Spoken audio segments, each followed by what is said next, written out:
Hello and welcome to the everything R. मैं हूँ आपकी होस्ट रुचिता सेठी और आज हमारे साथ एक ऐसे इंसान हैं जिनकी story not only inspires but redefines the word possibility. Welcome Aman, welcome to the everything R. Thank you. तो अमन, पहले मैं जानना चाहूँगी आपकी बचपन और एजुकेशन की जर्नी कैसी रही थी? देखिए, बचपन मेरा बहुत ही अच्छा रहा। मैं मुजफ्फरनगर में पैदा हुआ। बेसिकली मुजफ्फरनगर गांव तावली। तरह तरह की बातें करते हैं।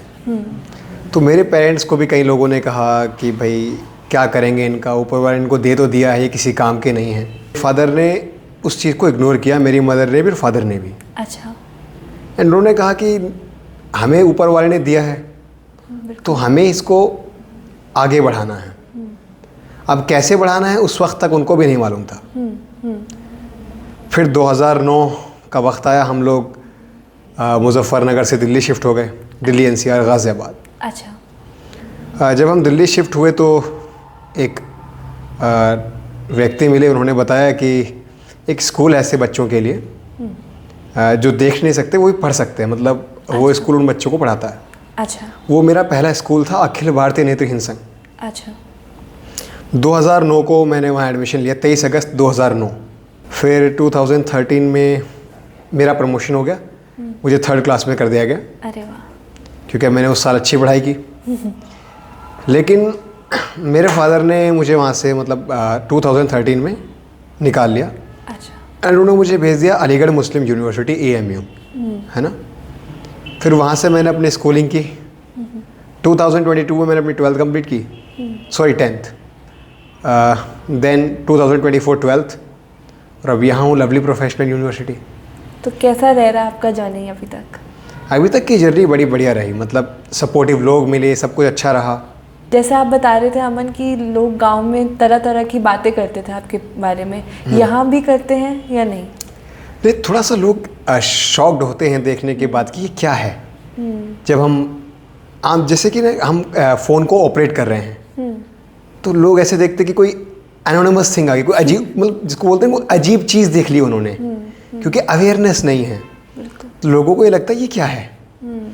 तो फिर उनको समझाते हैं तो समझ जाते हैं। लेकिन यहाँ पे ऐसा नहीं है कि ये हैं तो कैसे करेंगे ये, है ना, वो चीज़ नहीं है। अब मैं चाहती हूँ कि मेरे लिसनर्स और अमेज हो कि आपने 20 साल की उम्र में एक स्टार्टअप खुद शुरू करा, एक खुद इनिशिएटिव आपने लिया ऑडियो टीवी नेटवर्क का। हाँ जी। तो अब मैं चाहती हूँ कि आप हमारे दर्शक को बताइए कि वो ऑडियो टीवी नेटवर्क है क्या? ऑडियो टीवी नेटवर्क जो है वो एक सबसे पहले 2021 में जब हमने इसको इस्टेब्लिश किया, उस वक्त सिर्फ एक ऑडियो ड्रामा प्रोडक्शन ग्रुप था। अच्छा। इसमें इसमें हम क्या करते थे, ऑडियो स्टोरीज और सीरियल्स पे काम किया करते थे। हमने बहुत सारे ऑडियो सीरियल्स भी किए हैं, जैसे माँ तेरे नाम, एक देशभक्ति सीरियल हमने किया, है ना। और हम एक क्राइम शो भी चलाते थे ऑडियो फॉर्म में। अच्छा। उसके बाद धीरे धीरे ये जो कंपनी है हमारी बढ़ती गई।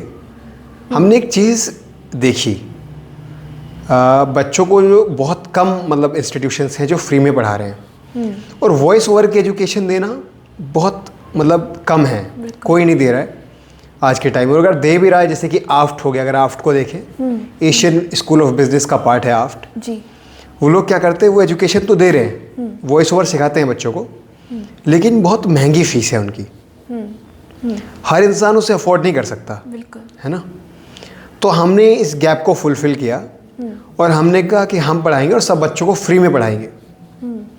और आज मैं इस बात को बड़े प्राउडली कह सकता हूँ कि अगर मेरे स्टूडेंट्स को आप आफ्ट के स्टूडेंट से कॉम्पीट कराए, मेरे स्टूडेंट्स, मैं कोई चैलेंज नहीं कर रहा, बट मेरे स्टूडेंट्स के पास उतनी ही नॉलेज है जितनी आफ्ट के स्टूडेंट्स के पास है, शायद उससे ज़्यादा ही ना हो। 5 बेसिक फैक्टर्स जो आफ्ट में भी नहीं पढ़ाए जाते वॉइस एक्टिंग के। आज आप किसी आफ्ट के स्टूडेंट से मिलिए, उनको नहीं पता कि 5 बेसिक, मैंने 3-4 स्टूडेंट से पूछा कि 5 basic factors of voice actings क्या है, उनको नहीं पता वॉइस एक्टिंग के 5 बेसिक फैक्टर्स क्या हैं। तो बेसिक से एडवांस को कवर करना ये बहुत कम जगहों पे है। जाते हैं वो आपको थोड़ी सी थ्योरी पढ़ाते हैं, रेडियो की टेक्निक्स पढ़ाते हैं, वॉइस ओवर की टेक्निक्स कोई नहीं दे रहा आपको। लेकिन उनको ये नहीं पता कि एक आरजे वॉइस ओवर नहीं हो सकता, लेकिन एक वॉइस ओवर आर्टिस्ट आरजे ज़रूर बन सकता है। बिल्कुल, ये प्रैक्टिकली पॉसिबल है। तो उसके बाद फिर हमने वॉइस एक्टिंग के साथ साथ डिफरेंट कोर्सेज भी शुरू किए, जब हमने देखा कि ख़ास तौर से पर्सन विद सर्टेन डिसेबिलिटीज़, उनको बहुत इश्यूज आते हैं वॉइस एक्टिंग सीखने में, कोई सिखाना नहीं चाहता, web development, Android development, AI solutions, हमने इन सब की क्लासेस भी देनी शुरू की। अब इस वक्त जो है हम video audio editing, counselling, web and Android development means basic to advance coding ना, एंड वॉइस एक्टिंग में डील कर रहे हैं, और सारे कोर्सेज हमारे फ्री ऑफ कॉस्ट हैं। सुना आपकी expertise lie in AI tools which is artificial intelligence tools and banking, तो आप बता सकते हैं हमारे दर्शकों को कि आपकी करियर या कोई रिकग्निशन आपको जो मिला हो? जी, मुझे ना बेसिकली ऑफर मिला था ओपन एआई से काम करने के लिए as a junior developer, but मेरा क्या था कि मैं जर्नलिज्म में बड़ा इंटरेस्टेड हूँ शुरू से, तो मैंने उस ऑफर को छोड़ दिया, ड्रॉप कर दिया। एंड रिकग्निशन का ऐसा है कि मुझे मतलब सर्टिफिकेशन है TCS, टाटा कंसल्टेंसी सर्विसेज से, है ना, एंड ओपन एआई से भी, मैं ओपन एआई ChatGPT एक्सपर्ट भी हूँ, तो ओपन एआई से भी मेरे को सर्टिफिकेशन मिला हुआ है। तो कैसा रहा आपका जर्नी अभी तक की जर्नी बड़ी बढ़िया रही, मतलब सपोर्टिव लोग मेरे, सब कुछ अच्छा रहा। जैसे आप बता रहे थे अमन कि लोग गांव में तरह तरह की बातें करते थे आपके बारे में, यहाँ भी करते हैं या नहीं?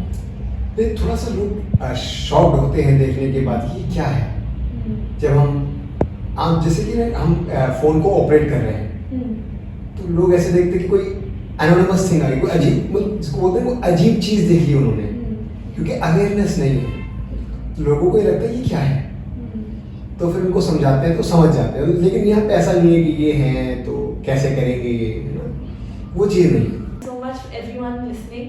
This is the Everything Art and I'm your host Rishita Sethi. Thank you so much for listening.